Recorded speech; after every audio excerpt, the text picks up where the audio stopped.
তারিখে আমাদের প্রিয় নেতা, প্রিয় সাংসদ, বাংলার যুব সমাজের আইকন, সারা বাংলা এই মুহূর্তে তৃণমূল কংগ্রেসের কর্মীরা যার দিকে তাকিয়ে আছে, তিনি আমাদের নেতা অভিষেক বন্দ্যোপাধ্যায়। আমি আবেদন অনুরোধ করেছিলাম যে দাদা ভাঙড়ে একটা মিটিং করতে হবে। তিনি আমাদের ডাকে সাড়া দিয়ে তিনি 23 তারিখে আসবেন এবং তিনি এই কথাটা বলেছেন, আমি 23 তারিখে যাব। আর ভাঙড় বিধানসভার দায়িত্ব আমার, যেমন ডায়মন্ড হারবারে আমার লোকসভা আছে, তেমনি সেখানে যেমন করে কাজ করি, উন্নয়ন করি, ভাঙড় বিধানসভা আমার নিজের কাঁধে তুলে নেবো। এর নাম হচ্ছে অভিষেক বন্দ্যোপাধ্যায়। তিনি সেই কথা সেদিন ঘোষণা করবেন। আমি তাই বলি, আমি হুজুরকেই বলি, হুজুরের চেলা চামচা দুজন বাজারে আছে, একটু শোনা দরকার। কি শোনা দরকার তো নাকি? শোনা দরকার। হুজুর একটা বাজার গরম করে দিল গত 1 মাস আগে, আমি ডায়মন্ড হারবারে দাঁড়াবো, কি বলেছিল নাকি? হুজুর এমন বাজার গরম করে দিল, বলল তৃণমূল কংগ্রেসের ফোটানো হচ্ছে, ফোটানো হচ্ছে, ফোটানো হচ্ছে। কখন বলছে খাট নড়ছে, কখন বলছে চেয়ার নড়ছে, কখন বলছে টেবিল নড়ছে। তা আমরা বললাম যে হিম্মত থাকে তো বাবা তুই এসে একবার দাঁড়া, লেজে গোবরে করে ছাড়বো। হুজুর দেখলাম লেজটা গুটিয়ে নিয়ে হুজুর পালিয়ে চলে গেল, লেজ গুটিয়ে নিল। তারপরে বলল আমি বসির হাতে দাঁড়াবো।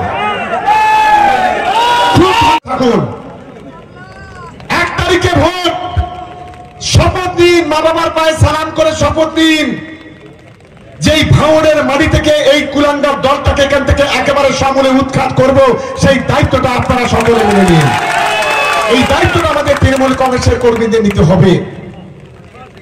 আমরা জানি ভাঙড়ের আমাদের দায়িত্বশীল নেতৃত্ব, দায়িত্বশীল কর্মীরা আজকে দেখলেন বৃষ্টি বাদলা ঝড় তুফান সারা দিন চলছে দুপুরের পর থেকে।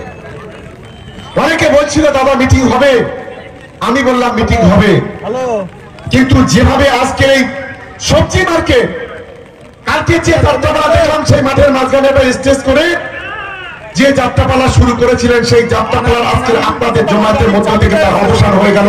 ওই যাত্রাপালা আর কেউ দেখবে না, আর কেউ শুনবে না। আমি তাই আপনাদের কাছে অনুরোধ করব, হুজুর এমন বাজার গরম করে দিল, বলল তৃণমূল কংগ্রেসের ফোটানো হচ্ছে, ফোটানো হচ্ছে, ফোটানো হচ্ছে। কখন বলছে খাট নড়ছে, কখন বলছে চেয়ার নড়ছে, কখন বলছে টেবিল নড়ছে। তা আমরা বললাম যে হিম্মত থাকে তো বাবা তুই এসে একবার দাঁড়া, লেজে গোবরে করে ছাড়বো। হুজুর দেখলাম লেজটা গুটিয়ে নিয়ে হুজুর পালিয়ে চলে গেল, লেজ গুটিয়ে নিল। তারপরে বলল আমি বসির হাতে দাঁড়াবো। গুলিতে বলি, পুলিশের গুলিতে বলি, এর জবাব আগামী দিনে ভাঙড়ের মানুষ আপনারা চাইবেন তো? আমি এটা জানতে চাই। জবাব নিতে হবে নওশাদ সিদ্দিকীর কাছে। মেদিনীপুর থেকে, হাওড়া থেকে, হুগলি থেকে সমাজ বিরোধী সাপ্লাই করেছিল কে, এটা আমরা জানি।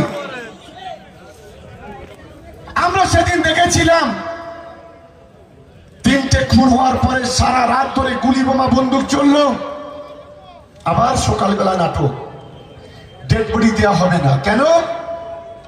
পুলিশের গুলিতে মারা গেছে। কিন্তু আমি জানতে চাই, সেদিন কাঠালিয়াতে কাদের সঙ্গে আপনারা লড়াই করলেন? যারা সেন্ট্রাল ফোর্স, যারা আমাদের বীর সৈনিকেরা, যারা জঙ্গি, হাইলাইট করতে হবে। সমস্ত মিডিয়াগুলোকে লাগিয়ে দেওয়া হলো। উত্তম সর্দার, শিবু হাজরা, 3 জন, তার বিরুদ্ধে বিভিন্ন প্রচার করা হলো। বললো রাত 10টার পরে নাকি মা বোনেদের নিয়ে পিঠে বানায়। বাপরে বাপ, আমরা তো জীবনে কোনোদিন জানি না যে কোনো রাত 10টার পরে মা বোনেদের পিঠে বানায়। কে বলছেন? যিনি বিজেপির যিনি প্রার্থী হয়েছেন তিনি। রেখা পাত্র না কি নাম? আবার অন্যদিকে সন্দেশখালী জুড়ে যে সমস্ত অরাজকতা, বিশৃঙ্খলা, মা বোনেদের ইজ্জত নিয়ে ছিনিমিনি খেলা, 2 মাস ধরে কিছু পেড মিডিয়া, দালাল মিডিয়া, যারা বিজেপির দালালি করেন, কেন্দ্রে দালালি করেন, আমরা ধিক্কার জানাই তাদেরকে। নগ্নভাবে প্রচার করা হয়েছে, নগ্নভাবে। আবার দেখলাম একদিন হঠাৎ করে রোবট নামানো হলো, NSG national security guard commando গুলো গাড়ি থেকে নামতে শুরু করলো। আমি আপনাদের বলি, এটা আমাদের গ্রামের লোকেরা জানে না। এনএসজি কোথায় নামানো হয়? ন্যাশনাল সিকিউরিটি গার্ডকে যখন জঙ্গিদের সঙ্গে কোনো লড়াই হয়, যখন সারা ভারতবর্ষের সঙ্গে পাকিস্তান বা চীনের বা অন্য কোনো দেশের যুদ্ধ হয়, তখন এই কমান্ডোদের নামানো হয়। শুধু কমান্ডোদের নামানো নয়, হঠাৎ করে দেখলাম রোবট নামানো হলো। রোবট বললো আরডিএস আছে, বিস্ফোরণ আছে। এটা করেছে কেন জানেন? সারা ভারতবর্ষের মানুষের টেলিভিশনের দিকে নজর রাখাতে হবে, তৃণমূল কংগ্রেসকে দুর্বল করতে হবে। এত ঘটনার পর গত কদিন আগে আপনারা দেখেছেন যে যেভাবে একটা ঘটনা প্রকাশ হয়েছে, ওখানকার যে মন্ডল সভাপতি সে বলছে এখানে কোনো মায়ের রেপ হয়নি। আমি বলছি না, তৃণমূল কংগ্রেস বলছে না, অভিষেক বন্দ্যোপাধ্যায়, মমতা বন্দ্যোপাধ্যায় বলছে না, ভাঙড়ের কোনো মানুষ বলছে না। বলছে কে? বিজেপির যে মন্ডল সভাপতি গঙ্গাধর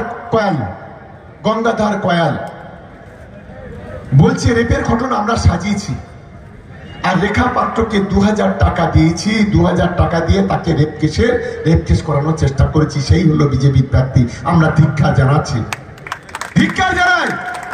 তাই তো সকালে উঠে যখন ফেসবুক খুলি, ফেসবুকেই দেখি যে রেখা ফার্নিচার 2000 টাকা, খুব আনন্দ, খুব আরাম। বাহ, এ কি হচ্ছে? এটা লজ্জা থাকা উচিত বিজেপি। আমরা ধিক্কার জানাই। এই গঙ্গাধর কয়াল কি বললেন? বললো শুভেন্দু অধিকারী অনেক কষ্ট করেছে, ওখান থেকে মেশিন পাঠিয়েছে, টাকা পাঠিয়েছে, মোবাইল পাঠিয়েছে, অনেক কিছু করেছে। না সরি, মেশিন নয়, মোবাইল আর টাকা পাঠিয়ে দিয়েছে। তৃণমূল কংগ্রেসকে কালিমালিপ্ত করার জন্য এই যে হাইলাইট করতে হবে, সমস্ত মিডিয়াগুলোকে লাগিয়ে দেওয়া হলো। উত্তম সর্দার, শিবু হাজরা, 3 জন, তার বিরুদ্ধে বিভিন্ন প্রচার করা হলো। বললো রাত 10টার পরে নাকি মা বোনেদের নিয়ে পিঠে বানায়। বাপরে বাপ, আমরা তো জীবনে কোনোদিন জানি না যে কোনো রাত 10টার পরে মা বোনেদের পিঠে বানায়। কে বলছেন? যিনি বিজেপির যিনি প্রার্থী হয়েছেন তিনি। রেখা পাত্র না কি নাম? আবার অন্যদিকে সন্দেশখালী জুড়ে যে সমস্ত অরাজকতা, বিশৃঙ্খলা, মা বোনেদের ইজ্জত নিয়ে চিনিমিনি খেলা, 2 মাস ধরে কিছু পেড মিডিয়া, দালাল মিডিয়া, যারা বিজেপির দালালতি করেন, কেন্দ্রে দালালতি করেন, আমরা ধিক্কার জানাই। তাদেরকে নগ্ন ভাবে প্রচার করা হয়েছে, নগ্ন ভাবে। আবার দেখলাম একদিন হঠাৎ করে রোবট নামানো হলো, NSG national security guard commando গুলো গাড়ি থেকে নামতে শুরু করলো। আমি আপনাদের বলি, এটা আমাদের গ্রামের লোকেরা জানে না। এনএসজি কোথায় নামানো হয়? ন্যাশনাল সিকিউরিটি গার্ডকে যখন জঙ্গিদের সঙ্গে কোনো লড়াই হয়, যখন সারা ভারতবর্ষের সঙ্গে পাকিস্তান বা চীনের বা অন্য কোনো দেশের যুদ্ধ হয়, তখন এই কমান্ডোদের নামানো হয়। শুধু কমান্ডোদের নামানো নয়, হঠাৎ করে দেখলাম রোবট নামানো হলো। রোবট বললো আরডিএস আছে, বিস্ফোরণ আছে। এটা করেছে কেন জানেন? সারা ভারতবর্ষের মানুষের টেলিভিশনের দিকে নজর রাখাতে হবে, তৃণমূল কংগ্রেসকে দুর্বল করতে হবে। এত ঘটনার পর গত কদিন আগে আপনারা দেখেছেন যে যেভাবে একটা ঘটনা প্রকাশ হয়েছে, ওখানকার যে মন্ডল সভাপতি সে বলছে এখানে কোনো মায়ের রেপ হয়নি। আমি বলছি না, তৃণমূল কংগ্রেস বলছে না, অভিষেক বন্দ্যোপাধ্যায়, মমতা বন্দ্যোপাধ্যায় বলছে না, ভাঙড়ের কোনো মানুষ বলছে না। বলছে কে? বিজেপির যে মন্ডল সভাপতি গঙ্গাধর কয়াল